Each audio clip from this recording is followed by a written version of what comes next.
Hello everyone. ఒక్క insurance plan compulsory అంటే అది టర్మ్ ఇన్సూరెన్సే. ఎందుకో తెలుసా? టర్మ్ ఇన్సూరెన్స్ అంటే ఇన్వెస్ట్మెంట్ కాదు, it's a pure protection plan. ఎవరు కంపల్సరీగా తీసుకోవాలి?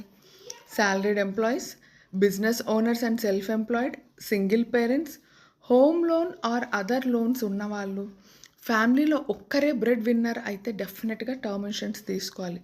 మీ ఇన్కమ్ మీదనే ఫ్యామిలీ ఫ్యూచర్ డిపెండ్ అయ్యింది అంటే టర్మ్ ఇన్సూరెన్స్ ఈజ్ మ్యాండేటరీ. ఎందుకు ఇది ఇంత ఇంపార్టెంట్ అంటే, మీ దగ్గర క్రోర్స్ వర్త్ అసెట్స్ ఉండొచ్చు, ఉండకపోవచ్చు, కానీ మీ ఫ్యామిలీకి మీరే బిగ్గెస్ట్ అసెట్. మీ ఇన్కమ్ లేకపోతే వాళ్ళ ఫినాన్షియల్ లైఫ్ డిస్టర్బ్ అవ్వకుండా ప్రొటెక్ట్ చేయడానికి టర్మ్ ఇన్సూరెన్స్ అన్నది ఉంది. If your family depends on your income, your family depends on term insurance too. So డెఫినెట్గా ఈ రీల్ మీ ఫ్రెండ్స్ అండ్ ఫ్యామిలీకి షేర్ చేయండి. అండ్ మీ ఫ్రెండ్ సర్కిల్ ఎవరైనా if they are the only earning person, మ్యాండేటరీగా టర్మ్ ఇన్సూరెన్స్ తీసుకోండి అని వాళ్ళకి చెప్పండి. This is Niharika, your financial advisor. Thank you for watching.